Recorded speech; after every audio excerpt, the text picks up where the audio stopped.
नमस्कार भाई लोग, स्वागत है आपका हमारे यूट्यूब चैनल पर। पिछले क्लास में हम बात कर लिए थे दरोगा के प्रीवियस ईयर क्वेश्चन का, है ना। उसमें से 26 दिसंबर 2021 में जो प्रीवियस ईयर में क्वेश्चन हो चुका है उसके बारे में बात कर रहे थे, बिहार एसआई बिहार दरोगा के बारे में, है ना। तो उसमें से 24 क्वेश्चन हुआ है। 1 घंटे का क्वेश्चन, 1 घंटे का क्लास था, तो उसमें 24 क्वेश्चन ही हो पाया था। तो 24 क्वेश्चन के बाद जो आएगा 26 क्वेश्चन, उसको करेंगे आज पार्ट 2 में करके, ठीक ना। एक वीडियो में इसलिए नहीं करते हैं कि सेशन बहुत लंबा हो जाता है, ठीक है। लंबा सेशन कोई देखना चाहता नहीं है, ठीक ना। तो इसको बनाएंगे एक सेट, पूरा एक दरोगा का एक सेट को बनाएंगे 4 पार्ट में, 4 पार्ट में तोड़ देंगे। 4 घंटे का क्लास हो जाएगा आपका, 4 घंटे का पूरा पूरा। तो पार्ट 1 पार्ट 2 करके कर देंगे 4 पार्ट, और एक वीडियो बना देंगे पूरा का पूरा, एक 4 घंटे का पूरा एक सेट रहेगा एक वीडियो में, ठीक ना। तो आइए शुरू करते हैं आगे से। अगला क्वेश्चन 24 तो क्वेश्चन तक उसमें हो गया था, और नहीं 23 तक हो गया था, और आज होगा 24 नंबर क्वेश्चन, ठीक ना। 24 नंबर क्वेश्चन होगा। हाँ ठीक है, चलिए देखिए।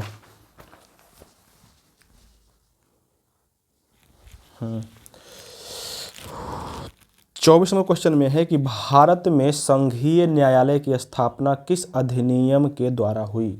संघीय न्यायालय की स्थापना किस अधिनियम के द्वारा हुआ था। तो देखो, संघ से संबंधित जितना भी काम हुआ है ना, अधिकांश वो हुआ है भारत शासन अधिनियम 1935 के द्वारा। भारत शासन अधिनियम 1935 के तहत जो हुआ है ना, भारत में संघीय न्यायालय की स्थापना हुआ था। भारत में संघीय न्यायालय जो बोलते हैं या संघ बोलते हैं, है ना, न्यायालय बोलते हैं, वो संघीय न्यायालय के सबसे जो पहली बार बना था ना, तो उसके जो न्यायमूर्ति जो जिसको बोलते हैं, जिसको जज बोलते हैं ना, वो थे मॉरिस गुवेयर। याद रखेंगे, क्वेश्चन के बाद पूछा हुआ है। तो मॉरिस गुवेयर हो गए, वो इंग्लैंड ब्रिटेन के थे पहले न्यायाधीश, है ना। और अगर पूछेगा कि भारतीय पहले न्यायाधीश कौन थे, तो भारतीय पहले न्यायाधीश थे हीरालाल जेकानिया। तो ये दोनों को याद रखना है, तीनों क्वेश्चन को, ठीक ना। अब बात करते हैं भारत शासन अधिनियम 1935 के। तो भारत शासन अधिनियम 1935 में बहुत सारे ऐसे काम हुए थे, और उनसे बहुत सारे सवाल बनते रहते हैं, जो हम सब आपको बता देते हैं। थोड़ा सा ध्यान से सुनते जाइएगा, नोट करते जाइएगा। देखिए, अगर हम बात करते हैं भारत शासन अधिनियम 1935 के, है ना, भारत शासन अधिनियम 1935 के, तो इसमें बहुत सारे ऐसे काम हुए थे जो आपको बहुत बार एग्जाम में पूछते रहता है, और सवाल यहाँ से बनते रहता है। सब के बारे में हम चर्चा कर देंगे, आप सुनते जाइए। तो सबसे पहले तो यही हो गया बात, सबसे पहले तो बात यही हो गया, है ना, कि इसमें न्यायालय बना था, संघीय न्यायालय जिसको बोलते हैं। तो संघीय न्यायालय की स्थापना जो हुआ था इसी अधिनियम के तहत हुआ था, 1937 में हुआ था ये, है ना। संघीय न्यायालय का स्थापना कब हुआ था? 1937 में, 35 शासन अधिनियम के तहत, है ना। और इसके जो पहले न्यायमूर्ति थे, है ना, वो पहले न्यायमूर्ति कौन थे? मॉरिस गुवेयर थे, है ना, मॉरिस गुवेयर। तो याद रखेंगे। अगर पहले पूछेगा इंडियन कौन थे, तो इंडियन जो थे वो थे हीरालाल जेकानिया। हीरालाल जेकानिया इसके पहले न्यायमूर्ति थे, भारतीय बोलेगा तो, ठीक है। इसी से समझने तक सवाल बनता है, 1935 अधिनियम के तहत ही भारत में पहली बार राष्ट्रीय बैंक की स्थापना हुआ था, जिसको बोलते हैं आरबीआई, है ना, रिजर्व बैंक ऑफ इंडिया की स्थापना भी हुआ था 1935 अधिनियम के तहत ही, ठीक ना। तो इसको याद रखेंगे। और इसके बोलेगा पहले आरबीआई के पहले अध्यक्ष कौन थे? आरबीआई के पहले अध्यक्ष कौन थे? तो ओसबोर्न स्मिथ थे इसके पहले अध्यक्ष, है ना। हिल्टन आयोग, यंग हिल्टन कमेटी के सिफारिश पर जो है बना था आरबीआई भारत में, और इसके पहले अध्यक्ष कौन थे? ओसबोर्न स्मिथ, ठीक है। और अगर पूछेगा भारतीय पहले गवर्नर या अध्यक्ष कौन थे, तो याद रखेंगे इसका थे सीडी देशमुख थे पहले भारतीय गवर्नर या अध्यक्ष, ठीक ना। इसी के तहत आप याद रखेंगे एक बात और इसी में याद रखना है ना, संघीय न्यायालय हो गया, आरबीआई हो गया, इसी के साथ रखना है यूपीएससी। भारत में जो यूपीएससी एग्जाम होता है ना, संघ लोक सेवा आयोग जो इसको बोलते हैं, वो भी इसी के तहत इसका स्थापना हुआ था। संघ लोक सेवा आयोग की स्थापना भी इसी के तहत हुआ था। एक होता है अखिल भारतीय संघ, याद रखिएगा, अखिल भारतीय संघ। अखिल भारतीय संघ। तो अखिल भारतीय संघ की स्थापना भी किसके तहत हुआ था? इसी भारत शासन अधिनियम 1935 के तहत ही हुआ था। ये सब बात आपको एक बढ़िया सा रखना है। और एक और बहुत इंपॉर्टेंट बात याद रखना है यहाँ से कि भारत शासन अधिनियम 1935 जो था ना, इस अधिनियम के तहत जो बहुत बार सवाल पूछ चुका है कि प्रांत में द्वैध शासन को समाप्त किया गया था। याद रखेंगे बढ़िया से क्वेश्चन को, प्रांत में द्वैध शासन जो था ना, प्रांत में द्वैध शासन को समाप्त किया गया था और संघ में द्वैध शासन को लागू किया गया था। इस बात को अच्छे से याद रखना है। इसलिए हम शुरू में बोले थे कि संघ से संबंधित जितना भी काम हुआ है लगभग इसमें होगा। जैसे देखिए, संघीय न्यायालय की स्थापना, अखिल भारतीय संघ, ये हो गया, ये वाला हो गया संघ, है ना, केंद्र सरकार का, और हो गया संघ में द्वैध शासन लागू, है ना। तो ये सब बातें आपको याद रखना है। इसके अलावे एक बात इसमें और करेंगे हम, इसमें जो है ना सांप्रदायिक निर्वाचन जो था उसका विस्तार किया गया था। इसको याद रखेंगे अच्छे से, है ना। ये हम नहीं बोल रहे सांप्रदायिक निर्वाचन लागू हुआ था ना, ये हम नहीं बोल रहे हैं। तो लागू तो हुआ था 1909 वाला में। इसमें हम बोल रहे हैं सांप्रदायिक निर्वाचन के विस्तार किया गया था, ठीक ना। तो ये आप रखेंगे अच्छे से, क्वेश्चन फंसाने ले दे देता है कभी कभी, है ना। सांप्रदायिक निर्वाचन का इसमें विस्तार हुआ था, है ना। देखो 1909 इसमें जो लाया गया था सांप्रदायिक निर्वाचन पहली बार, मार्ले मिंटो वाला, है ना। तो उसमें जो था ना सांप्रदायिक निर्वाचन को शुरू किया गया था और मुस्लिम को दिया गया था निर्वाचन का अधिकार, है ना। लेकिन इसमें जो है ना विस्तार किया गया, तो इसमें 3 लोगों को अधिकार दिया गया। और इसमें से जो पहला था वो था महिला, है ना, दूसरा था मजदूर, दूसरा हो गया मजदूर, और एगो दलित। तो इस तीनों को मिला दिया गया था अधिकार। तो ये सब बात आपको याद रखना है यहाँ से अच्छे से, ठीक ना। ये सब का सब इस लागू हुआ था 1935 के अधिनियम में। इतना सारा बात आपको रखना है हर हाल में, ठीक ना। इसके अलावा अगर हम बात करते हैं, एक ऑप्शन दिया हुआ है 1909, है ना। तो भारत शासन अधिनियम 1909 जो है ना, उसमें बहुत इंपॉर्टेंट काम हुआ है और उससे बहुत बड़ा सवाल बनते रहे हैं। तो 1909 अधिनियम जो है उसको कहा जाता है मार्ले मिंटो अधिनियम, है ना। मार्ले मिंटो अधिनियम, है ना। मार्ले जो था ना मार्ले जो था भारत सचिव था ब्रिटेन में, और मिंटो यहाँ के वायसराय था। तो दोनों मिला के बोला जाता है मार्ले मिंटो अधिनियम। याद रखेंगे मार्ले मिंटो अधिनियम जो है लाया गया था कब? 1909 ईस्वी में। मार्ले मिंटो अधिनियम कब लाया गया था? 1909 ईस्वी में। तो इससे सवाल बहुत बढ़िया बनता है कि ये क्यों लाया गया था, है ना। ये अधिनियम जो है मार्ले मिंटो अधिनियम 1909 वाला, वो क्यों लाया गया था? तो यहाँ से बहुत बढ़िया सवाल बनता है। आइए आपको हम बताते जाएंगे, आप सुनते जाएंगे, याद करते जाएंगे, ठीक ना। ओ लगता है गलत इंक आ गया है, नहीं मिट रहा है।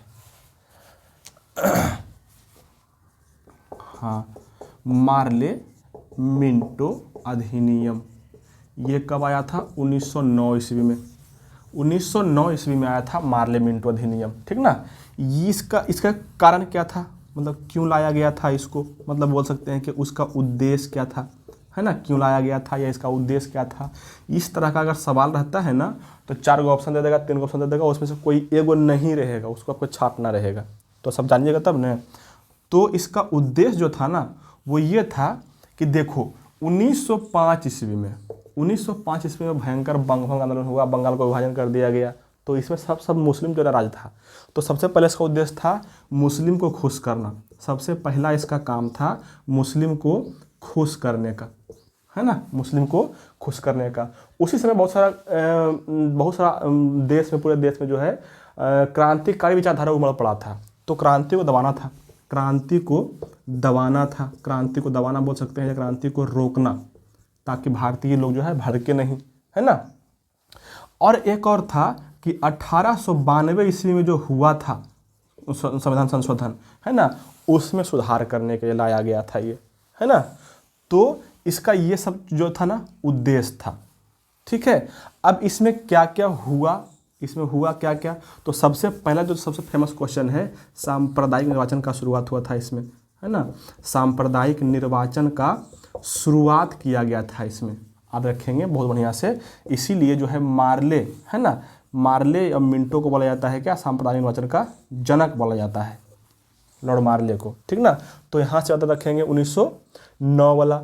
1909 अधिनियम में ही जो है ना आपको भारतीय लोगों को पूरक प्रश्न पूछने का मौका दिया गया। पूरक प्रश्न जो है, जैसे संसद में कोई प्रश्न उठता है तो उसको, जैसे मान पूरक प्रश्न किसको कहते समझते हैं ना, जैसे कोई मंत्री जो है अपोनेंट का जो बैठता है तो कोई सवाल पूछा और जो सरकार में बैठा हुआ है उसका जवाब दिया है ना, तो उसके वजह फिर से सवाल पूछेगा, उसको फिर से जवाब देता है ना, तो उसको बोलते हैं पूरक प्रश्न, ठीक ना। तो पूरक प्रश्न भी भारतीय लोग पूछ सकता था।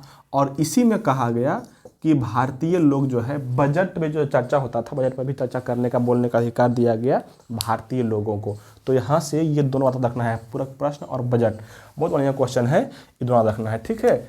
यही बात करते हैं एक और इसी से संबंधित थोड़ा सा, है ना, इससे संबंधित थोड़ा बात करते हैं। तो इसी के तहत जो है ना देखो दो शब्द लिखते हैं यहाँ पे, एक लिखते हैं मंत्रिमंडल और एक लिखते हैं पार्षद। एक लिखते हैं मंत्रिमंडल और एक लिखते हैं कौन, पार्षद, है ना। तो मंत्रिमंडल की नियुक्ति किया गया था और पार्षद बनाया गया था, ठीक है। तो ध्यान रखेंगे इसमें जो है ना मंत्रिमंडल जो है ना प्रांतों के सरकार के लिए जिम्मेदार था, प्रांत के लिए जिम्मेदार था या जवाबदेही था, किसका, मंत्रिमंडल का। वही बोलेंगे तो गवर्नर जो होता था उसमें, गवर्नर के प्रति जिम्मेदारी होती थी किसकी, पार्षद की। ये आप याद रखेंगे अच्छे से, गवर्नर के प्रति जिम्मेदारी किसकी, पार्षद की। प्रांतों की जिम्मेदारी किसकी, मंत्रिमंडल के।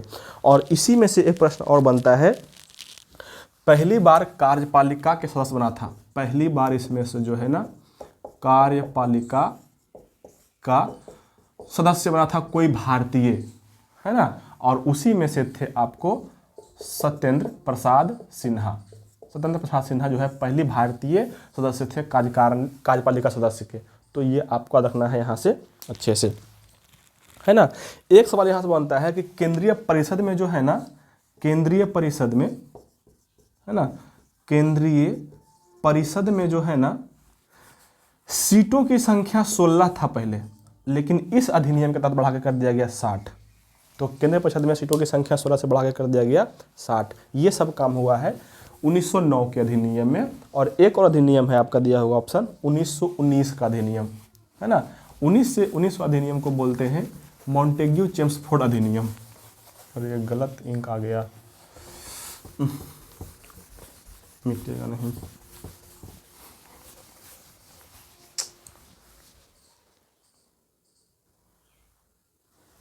तो 1919 अधिनियम जो था ना, इसका जो मुख्य लक्ष्य था 1919 का जो कारण था ना, वो कारण क्या था, सबसे पहले था इसका कारण क्या, संवैधानिक सुधार करना। इसका कारण रखेंगे, इसका प्रथम कारण जो था संवैधानिक सुधार करना था, है ना। 1909 के आपको पता होगा, याद होगा 1916 ईस्वी में बहुत भयंकर पूरे देश में चला था आपको क्या, होम रूल आंदोलन।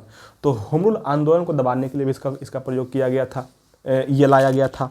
और एक था जो फर्स्ट वर्ल्ड वॉर हो चुका था 14 से 18 के दरमियान, आया था कब, 1919 में। तो फर्स्ट वर्ल्ड वॉर को देखते हुए भी इसको लाया गया था, ठीक ना। और इसी 1919 ईस्वी में जो है ना प्रांत में शासन को शुरू किया गया था, प्रांत में शासन को शुरू किया गया था, आप रखेंगे, बहुत बढ़िया क्वेश्चन है। और इसी 1919 अधिनियम के तहत जो है ना 1919 अधिनियम के तहत 1926 में लोक सेवा आयोग की स्थापना किया गया था। तो याद रखेंगे 1919 अधिनियम के तहत लोक सेवा आयोग की स्थापना किया गया था 1926 ईस्वी में, ठीक ना। और इसी में जो है ना द्विसदन विधायिका का स्थापना हुआ था, जिसको बोलते, एक को बोलते हैं विधान परिषद, एक को बोलते हैं विधानसभा। विधान परिषद में सदस्यों की संख्या 60 थी और विधानसभा में सदस्यों की संख्या 144 था। विधानसभा जो था वो निम्न सदन था और विधान परिषद जो था उच्च सदन था उस समय के हिसाब से, ठीक ना। तो ये सब बात आप यहाँ से याद रखेंगे। और एक ऑप्शन दिया हुआ है आपका मॉन्टेग्यू रिपोर्ट, मॉन्टेग्यू रिपोर्ट, है ना। देखिए मॉन्टेग्यू रिपोर्ट जो है, मॉन्टेग्यू रिपोर्ट पेश किया गया था ब्रिटिश कोर्ट में, इंग्लैंड के पार्लियामेंट में। और उसी में मॉन्टेग्यू अपना प्रस्ताव दिया था कि अगर भारत में आपको बहुत अधिक दिन तक रहना है तो वहाँ पे स्वायत्त संस्था की स्थापना करना होगा। पहला बात, स्वायत्त संस्था का मतलब होता है कि संस्था बनाइए जिस पर भारतीय लोगों का कंट्रोल रहे, है ना। और दूसरा बात ये बताया गया था कि भारतीय प्रशासन में भारतीय लोगों का जिम्मेदारी होना चाहिए, जब भारतीय लोग होना चाहिए, ठीक ना। तो ये दोनों बातें कहा गया था मॉन्टेग्यू रिपोर्ट में, ब्रिटिश संसद में। तो ये दोनों बात रखना है, ठीक ना।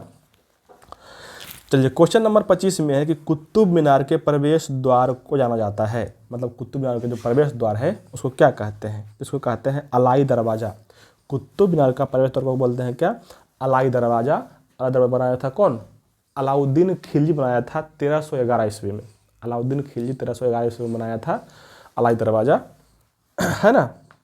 थोड़ा सा बात करते हैं अलाउद्दीन खिलजी के बारे में। तो खिलजी वंश के जो सबसे प्रतापी शासक था वो कौन था? अलाउद्दीन खिलजी। खिलजी वंश की स्थापना कब हुआ है? 1290 ईस्वी में। 1290 ईस्वी में स्थापना किए थे कौन? जलालुद्दीन फिरोज खिलजी इसकी स्थापना किए थे। 1206 में तो रहा था, फिर मर गया था, मार ही दिया था अलाउद्दीन खिलजी ही मार दिया था। और 1296 ईस्वी से 1316 ईस्वी तक रहा था फिर अलाउद्दीन खिलजी। बहुत सारा मतलब अनेक तरह के प्रतिबंध लगाया था ये, है ना। और 1316 ईस्वी में इसका देहांत हो गया था। तब लास्ट में आया था 1316 से 1320 तक रहा था मुबारक खिलजी। तो इस तरह से 3 गो शासक रहा है, ज़्यादा दिन तक रहा है नहीं ये खिलजी वंश, लेकिन बहुत इतिहास में छाप छोड़ गया था अपना, ठीक ना। अगर हम बात करते हैं इससे संबंधित थोड़ा सा और, तो देखो एक ऑप्शन आपको दिया है इसमें कुतुब मीनार, ऑप्शन दिया हुआ है सिरही का दरवाज़ा।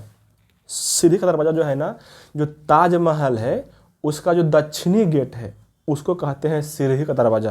तो ताजमहल का दक्षिणी गेट जो होता है उसको कहते हैं सिरही का दरवाज़ा। और एक ऑप्शन दिया हुआ है बुलंद दरवाज़ा। तो बुलंद दरवाज़ा जो है वो बनाया था 1571 ईस्वी में अकबर। गुजरात विजय जब कर लिया था ना, तो उसी के उपलक्ष्य में बनाया था बुलंद दरवाज़ा, ठीक ना। आधा कीजिएगा, कुतुब मीनार जो है ना वो बनाया है कौन? कुतुबुद्दीन ऐबक बनाया है। उसका एक गुरु था कुतुबुद्दीन बख्तियार काकी, तो उसी के सम्मान में बनाया था कुतुब मीनार। कुतुबुद्दीन ऐबक बनाया है, कुतुब मीनार बनाया है, और उसका गुरु था कुतुबुद्दीन बख्तियार काकी, उसके सम्मान में बनाया गया था। 72.5 मीटर इसका लंबाई था, या बोल सकते हैं 238 फीट इसका लंबाई था। 5 मंजिला इमारत है ना। तो इस बात आप याद रखेंगे वहाँ से। यहाँ सवाल बनता है कुतुब मीनार के बारे में कि बनाया शुरू किया था कौन? कुतुबुद्दीन ऐबक, लेकिन लास्ट किया था कौन? लास्ट में बनाया था इल्तुतमिश। और ऐसा कहा जाता है कि लास्ट में जो 5वां मंजिला है ना वो जोड़ा था आपको एफएसटी, जिसको बोलते हैं फिरोज शाह तुगलक। तो सब बातें याद रखना है आपको। आगे आते हैं क्वेश्चन नंबर 26 में। क्वेश्चन नंबर 26 ये है कि अशोक चक्र शौर्य पुरस्कार वर्ष में स्थापित किया गया। मतलब कि अशोक चक्र जो शौर्य पुरस्कार था ये कब शुरू किया गया, कब स्थापित किया गया? तो देखिए 2-3 गो पुरस्कार है। एक है अशोक चक्र, एक है परमवीर चक्र, एक है पद्म विभूषण जो दिया जाता है। सब के बारे में बताते हैं। अशोक चक्र जो शुरू किया गया था वो शुरू किया गया था 1952 ईस्वी में। परमवीर चक्र शुरू किया गया था 1950 ईस्वी में। और एक है पद्म चक्र नहीं, पद्म विभूषण होता है, पद्म भूषण होता है, पद्म श्री होता है। ये तीनों शुरू किया गया था 1954 में। 54 में ही शुरू किया गया था कौन? भारत रत्न में शुरू किया गया था। और 1967 ईस्वी में जो है ना शुरू किया गया था शौर्य चक्र, जिसको शौर्य कीर्ति और अशोक बोलते सब मिला दिया गया था, है ना। तो शौर्य याद रखना है, ठीक ना। चलिए क्वेश्चन नंबर 27 में है कि पुस्तक हैप्पीनेस ऑल अराउंड के लेखक कौन है? एक पुस्तक था हैप्पीनेस ऑल अराउंड, इसके लेखक कौन है? देखिए इसका आंसर हो जाएगा अभिजीत गुप्ता, है ना। अभिजीत गुप्ता जो है इसका लेखक था हैप्पीनेस ऑल अराउंड के। एक ऑप्शन दिया हुआ है अनुपम खेर। अनुपम खेर लिखा था ये वाला your best day is today. Your best day is today इसका बहुत फेमस बुक था, है ना। एक ऑप्शन दिया हुआ आपका मीना नायर। मीना नायर का जो बुक है वो है the tiger of Dras. The tiger of Dras जो है ना मीना नायर का बुक है। क्वेश्चन नंबर 29 में है कि सांची स्तूप मूल रूप से किस मौर्य शासक ने बनवाया था? सांची स्तूप तो बहुत फेमस क्वेश्चन है, बनवाया था कौन? अशोक बनवाया था। सांची स्तूप के बारे में बहुत फेमस क्वेश्चन है ना। तो अशोक के बारे में देखो बात करने के लिए बहुत सारा बात है। अशोक के बारे में बात करने के लिए बहुत सारी बात है, लेकिन थोड़ा सा जो बहुत इंपॉर्टेंट है उसके बारे में बात कर लेते हैं। देखिए अशोक जो जिस शासक वंश से बिलोंग करता था वो कौन था? चंद्रगुप्त मौर्य। चंद्रगुप्त मौर्य का जो पहला शासक था वो कौन था?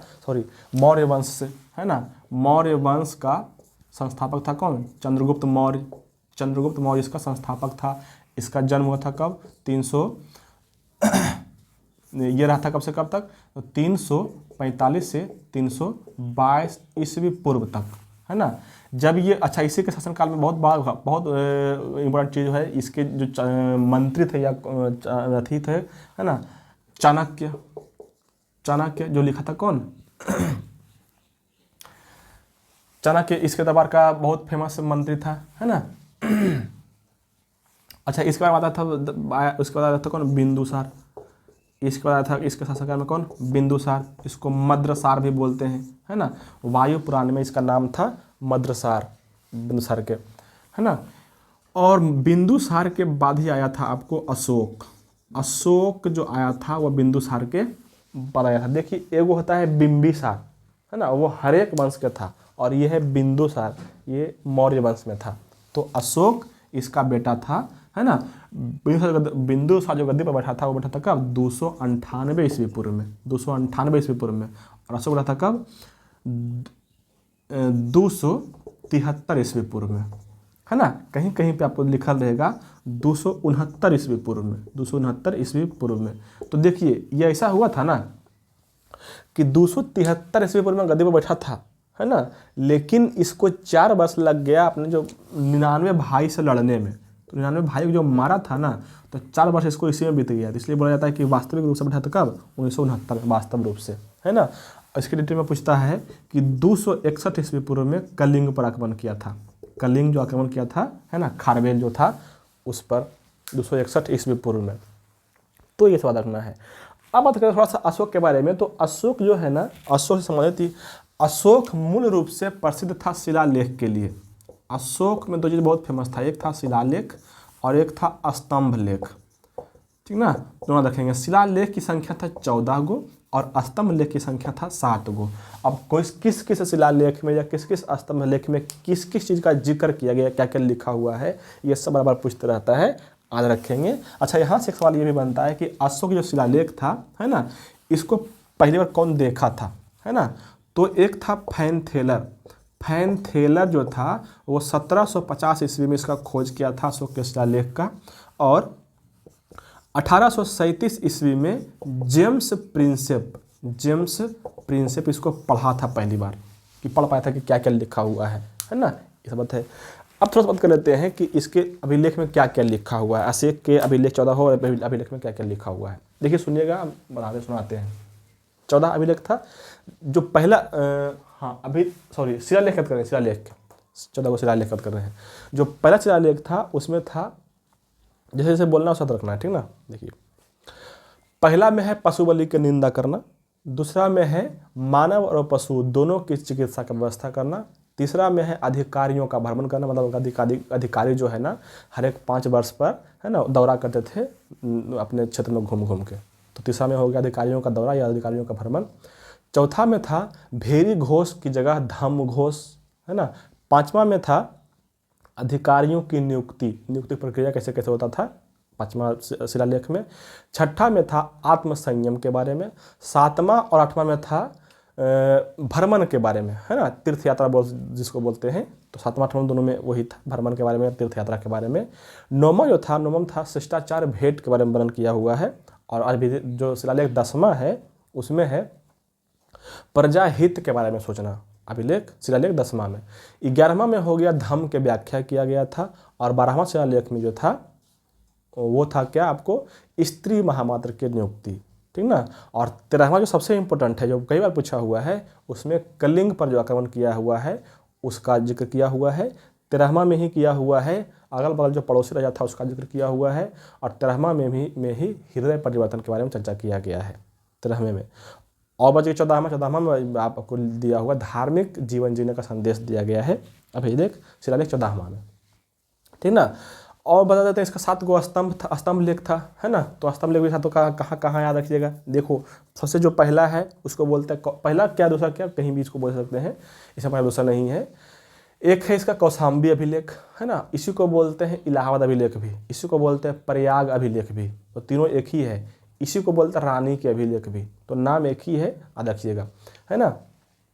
ये कौशाम्बी से लाया गया इलाहाबाद, या प्रयागराज से लाया गया इलाहाबाद, ठीक है।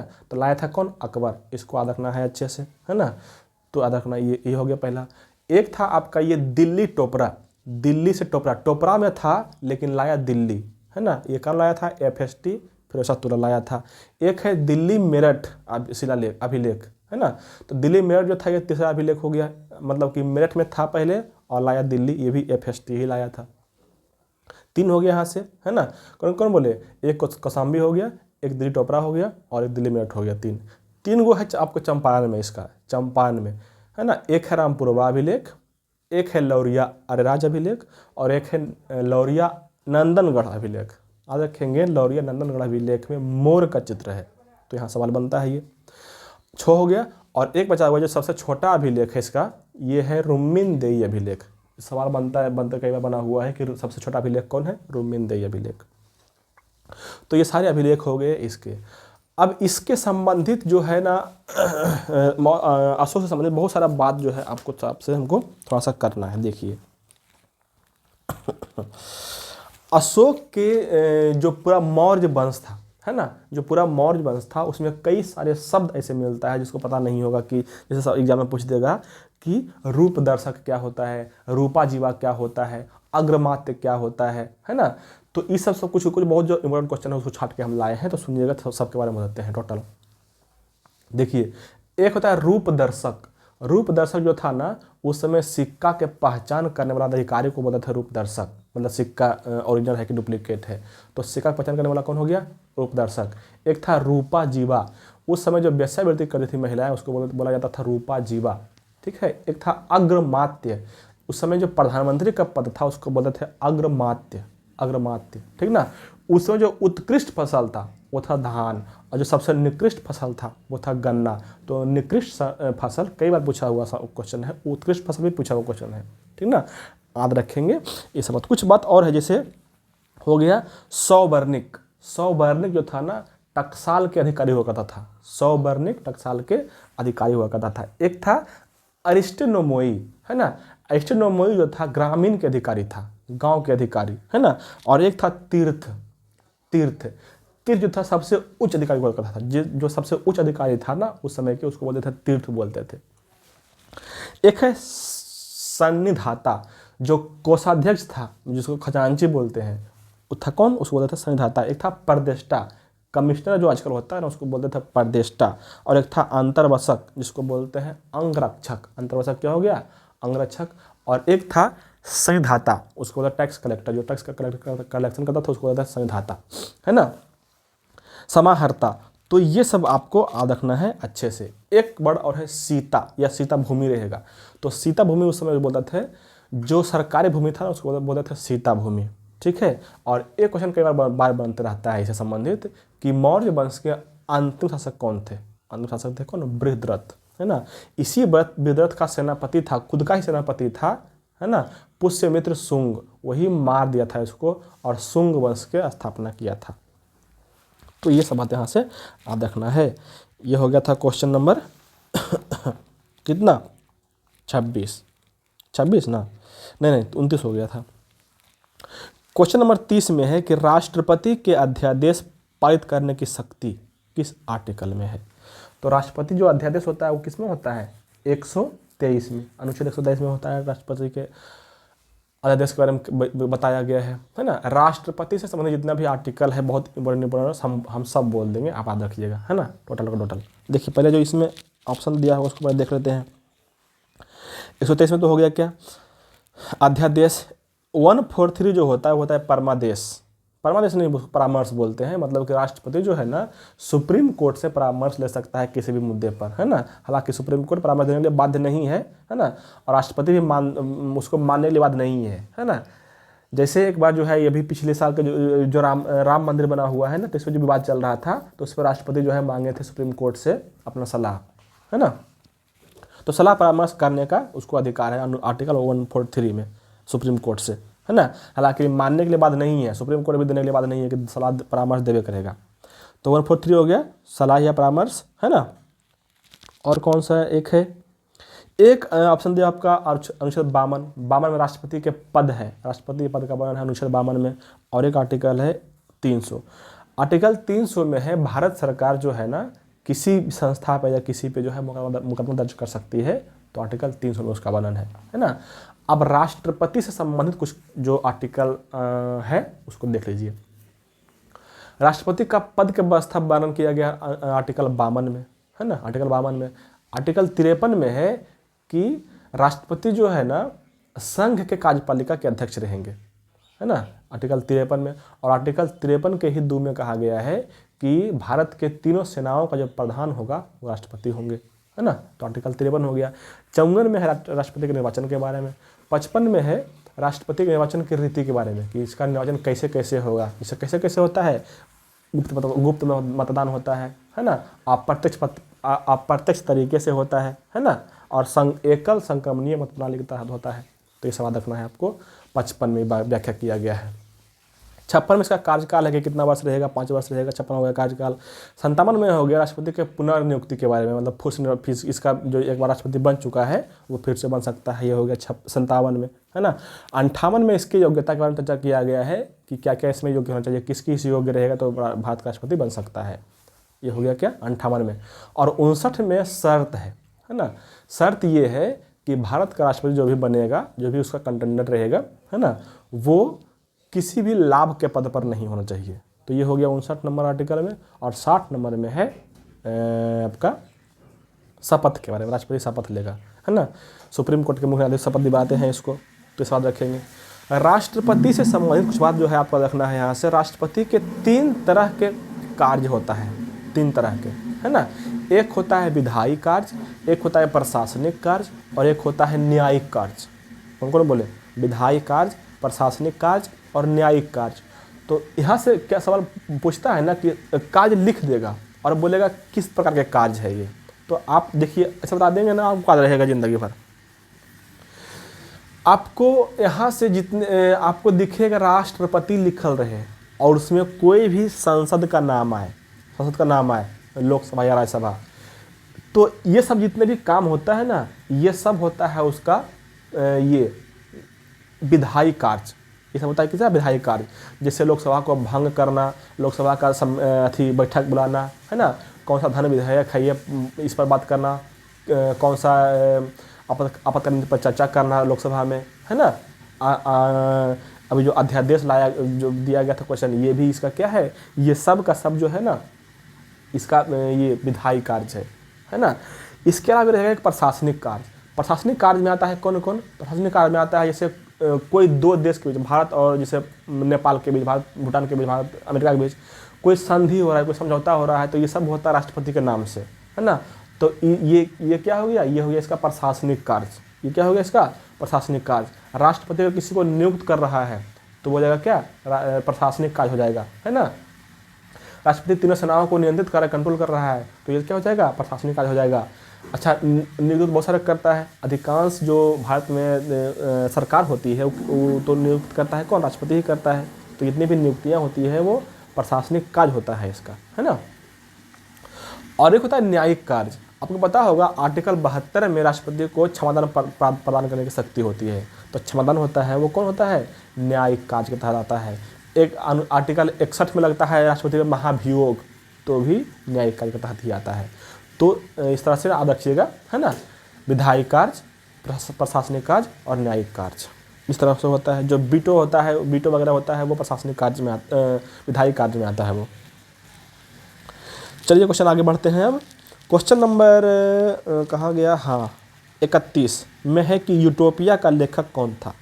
यूटोपिया का लेखक थे थॉमस मोर। थॉमस मोर जो है ना, वो यूटोपिया का लेखक है। और एक और कर लेते हैं शेक्सपियर, है ना। शेक्सपियर जो लिखे हैं बुक वो है हैमलेट और ओथेलो। तो हैमलेट और ओथेलो का लेखक है कौन? शेक्सपियर। ओके ना। चलिए क्वेश्चन नंबर 32। क्वेश्चन नंबर 32 में है ना कि भारतीय वन अनुसंधान संस्थान कहाँ है? भारतीय वन अनुसंधान संस्थान कहाँ है? ये है आपको देहरादून में, है ना। तो अब देहरादून में जितने भी संस्थान हैं सबके बारे में बताते हैं, आप ध्यान से सुनेंगे। देहरादून में देखिए कैसे। एक तो हो गया वन, एक हो गया सर्वेक्षण, एक हो गया दृष्टि विकलांग, एक हो गया पेट्रोलियम। क्या क्या बोले? वन, सर्वेक्षण, सब अलग अलग है। वन, सर्वेक्षण, दृष्टि विकलांग और पेट्रोलियम। मतलब कि भारतीय वन संस्थान कहाँ है? देहरादून। भारतीय सर्वेक्षण संस्थान कहाँ है? तो देहरादून। दृष्टि विकलांग संस्थान कहाँ है? तो देहरादून। और भारतीय पेट्रोलियम संस्थान कहाँ है? तो देहरादून। उसी प्रकार से ऑप्शन दिया हुआ दिल्ली का। दिल्ली में भी जितना भी आपको संस्थान है सबके बारे में बताते हैं, थोड़ा जल्दी सुनिएगा। एक है नेशनल हाईवे, जिसको बोलते हैं राष्ट्रीय राजमार्ग संस्थान, केंद्र कहाँ है? दिल्ली में। ट्रैक्टर संस्थान हो गया आपको दिल्ली में है। कृषि संस्थान कहाँ पे हो गया, दिल्ली में हो गया। मौसम संस्थान कहाँ पे हो गया, दिल्ली में हो गया, है ना। और एक और है आपको मौसम संस्थान हो गया ना, एक है हाँ प्रतिरोधक संस्थान, ये भी कहाँ पे है, तो दिल्ली में ही है, ठीक ना। तो एक ऑप्शन दिया हुआ शिमला, शिमला में आलू शोध संस्थान है, शिमला में आलू शोध संस्थान कहाँ पे है, शिमला में। और एक ऑप्शन दिया हुआ आपका नैनीताल, है ना, नैनीताल जो नैनीताल में है काई शोध संस्थान, जो काई लग जाता है ना आपके जहाँ पानी होता है वहाँ पे, तो काई शोध संस्थान कहाँ पे है, नैनीताल में। और एक और है आर्यभट्ट शोध संस्थान भी नैनीताल में ही है। तो यहाँ से ये सब हो गया।